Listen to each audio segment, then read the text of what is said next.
Hello, everyone, and welcome to this week's presentation. Today, we're going to be talking about one specific electrolyte, which is sodium, and how it plays a role in weight loss as well as fluid retention, and for some people, many people even, blood pressure.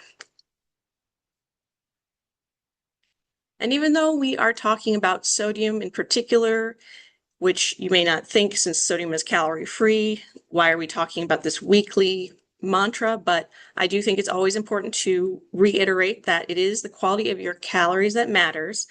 And we have many, many foods that can be overly high in sodium, or maybe we're being overly restrictive with sodium. Tends not to happen, but that is something that's real. So it is, again, important to pay attention to the quality of your calories in all cases.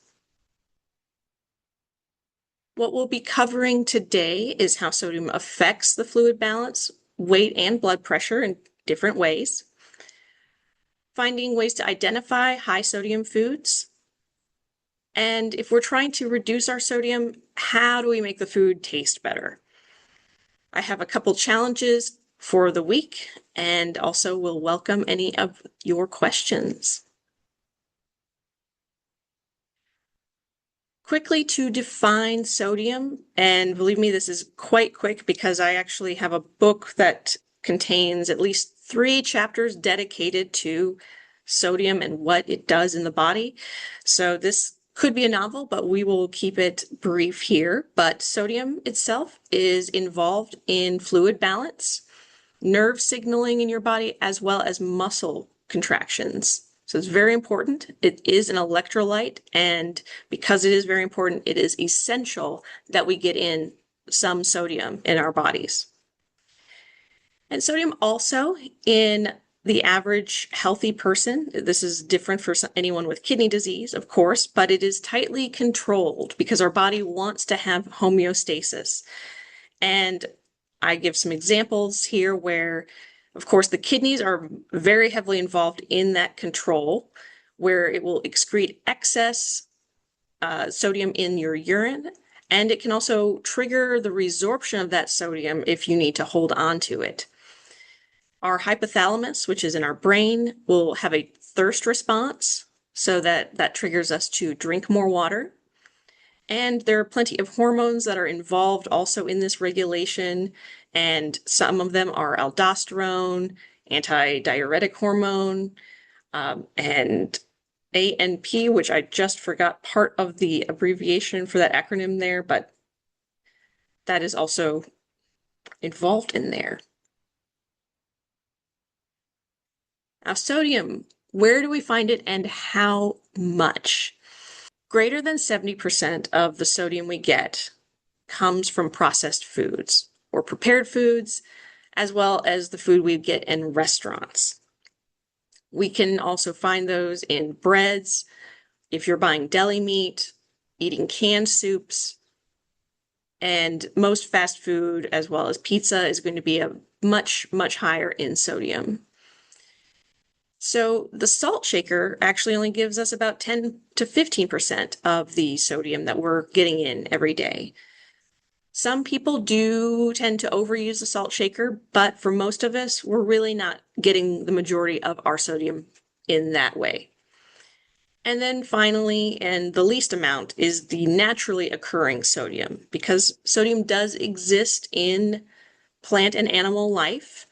Just naturally, it's not being added with cooking, but vegetables, dairy has some, and animal proteins as well as fish and seafood. You will also see higher levels of sodium, but you're still, again, not getting the majority from that way.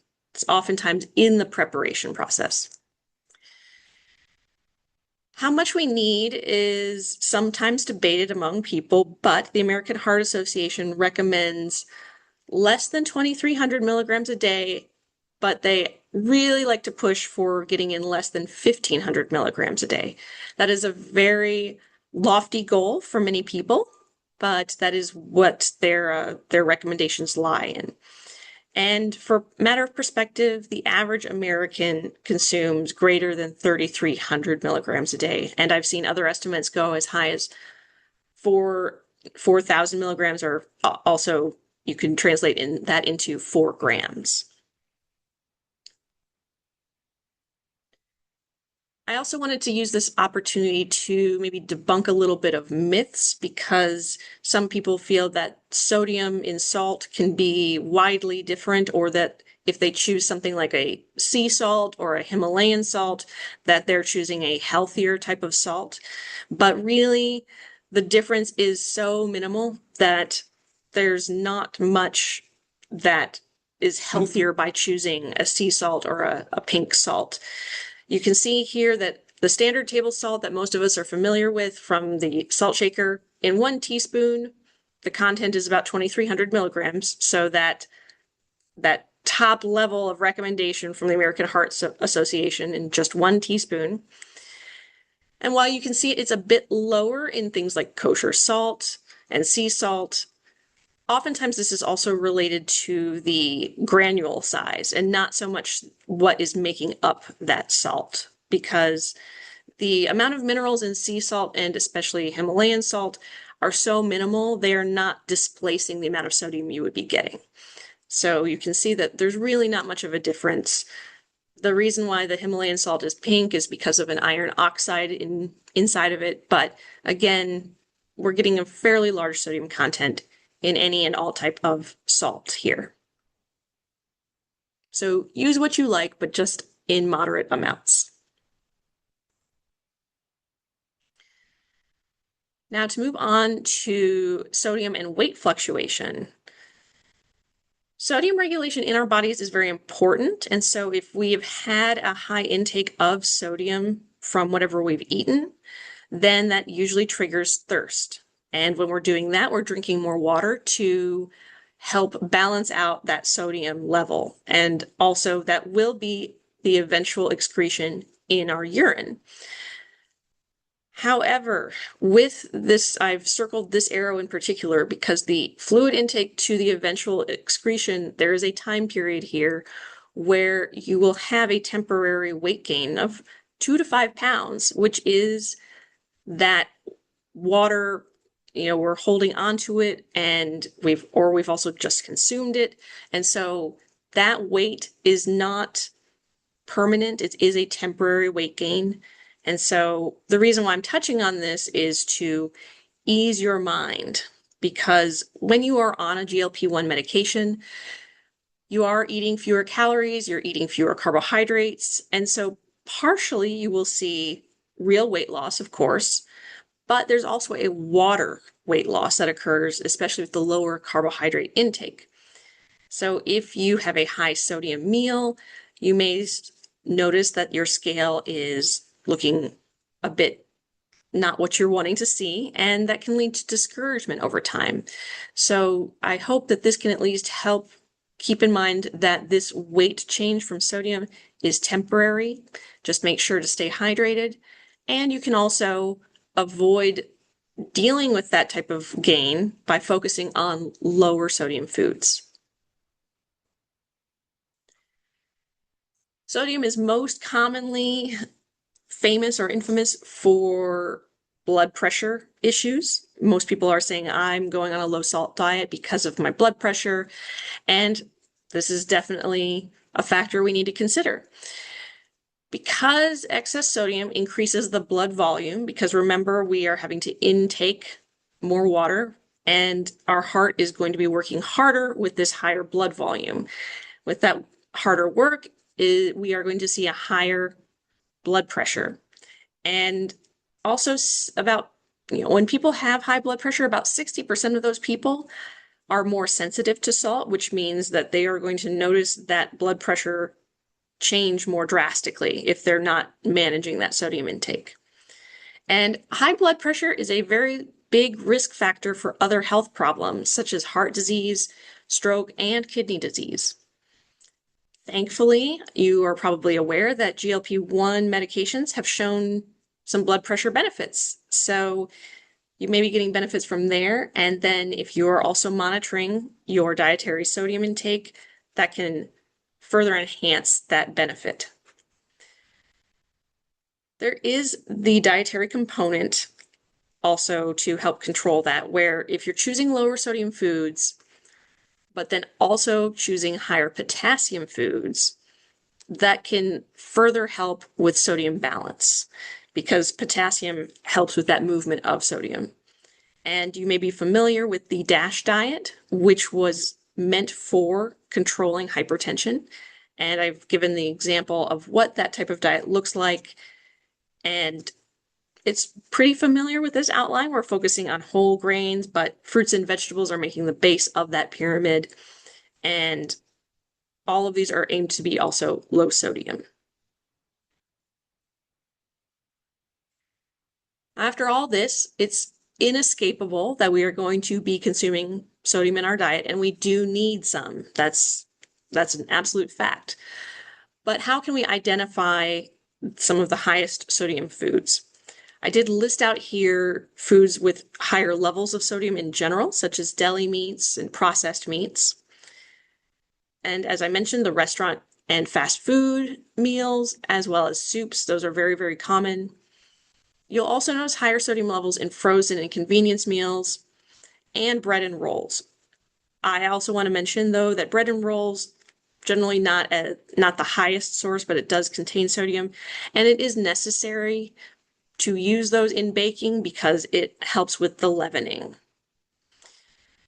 Also, if whatever particular food you're interested in is not on that list, you can look at the nutrition label if you're going shopping. And remember that if you're seeing that label and the sodium on the right-hand side, if you see a 20% or higher level for the daily value, then that means it is a high sodium food. But if you're seeing 5% or less instead, you can be assured that that is considered a low sodium food. And low sodium means that per the serving size of that whatever food item you're looking at, that means that it has 140 milligrams or less of sodium content. And I wanted to mention here also that reduced sodium, while it sounds fancy and nice, that means that it is 25% less sodium than the original product. So just be aware that if we're talking about a food that is very, very high in sodium, so think of some of those soups that you may see over 1,000 milligrams per serving, that 25% less may not be a very drastic change. So keep that in mind when you're seeing these listed on the labels. After all of this, of course, I think we all know that salt can really enhance the flavor of food. So many times when people are trying to reduce their sodium intake, initially foods may taste a bit bland. That can become less common over time. We get used to the flavors that are occurring in the foods, and then foods that we used to enjoy at a saltier level sometimes taste too salty. But the process of getting there doesn't need to be miserable. So I think it's important that we talk about some different ways that we cannot sacrifice flavor in the hopes of still reducing sodium while enjoying our food. And many, many options are out there. So herbs and spices, of course, are great. They're not a substitute, of course, but they do impart some flavor. So garlic, cumin, smoked paprika, lemon zest, all of these are very helpful. Citrus and vinegar, so anything that's acidic actually can sort of give a similar sensation to saltiness. It's not perfect, it's not exact, but there is a bit of a sensation with that. Similarly, or at least for me, spice, so if we're talking spices in a hot to, not too hot to touch, but where we feel like our tongue might be a little on fire, sometimes that can also at least add enough of a culinary interest. For myself, if I have a sauce or a salsa that is spicier than others, sometimes that fools me, but I know that your mileage may vary on that. There are some pre-made blends out there like Mrs. Dash. Some people really like Mrs. Dash, while others could take it or leave it. And then if you're at home, you can still have salt, just save it for the end. So try not to add it in every stage of cooking, or maybe just keep the salt shaker and use that if you've eaten a couple of bites and realized I don't taste anything, and then don't dump the shaker, but put it out in your hand and then sprinkle it on by itself, essentially, so that you can have a little more control than what the shaker provides. And then if you have any canned vegetables or canned beans, always give those a rinse under the water, and that can reduce the sodium content drastically with those. Now we're already at the challenges of the week, and hopefully you can find one of these to inspire you. So our first challenge is to do a sodium audit on your food that you're already eating. So feel free to choose one meal from each day in this next week and try and find the sodium content of it. If it's already in something that's packaged, very easy. So you can look at that nutrition label. If you're at a restaurant, many times they will include nutrition information. And there are also apps that can really track that fairly easily. One that I particularly like is Chronometer. And after looking over all of that, find the highest sodium food in that meal and try to swap it for something lower. Maybe that's as simple as swapping out a canned vegetable for a frozen vegetable. But try and find some way to help reduce that sodium content. Or try challenge number 2, where we do a flavor swap. So instead of adding a salty condiment to your foods, such as soy sauce or some of those bottled dressings, or seasoned salt, so think Lawry's seasoned salt, something like that, try and replace that with an herb or spice alternative. I did give a couple of examples. So olive oil plus lemon juice and garlic is an excellent vinaigrette type of dressing. Or, of course, instead of olive juice or lemon juice, you can use vinegar. Or if you need a type of a spice rub on a grilled meat, you can combine things like paprika, cumin, and a little bit of lime, and then that can impart some flavor as well.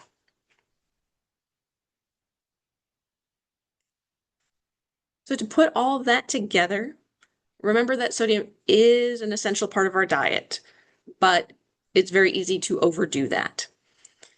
Remember that most of the sodium is coming from those processed foods and not necessarily your salt shaker. Give yourself some grace if you see weight fluctuations after a saltier meal, because that is a temporary moment. And also remember that reducing sodium can complement the benefits that you're seeing from GLP-1s and how it helps with your blood pressure and heart health. And remember, flavor does not have to be sacrificed. It is an adjustment, but it doesn't have to be sacrificed, and you're not going to be condemned to blandness in perpetuity. And with that, with an image of the Dead Sea in the background, I will leave it open to questions.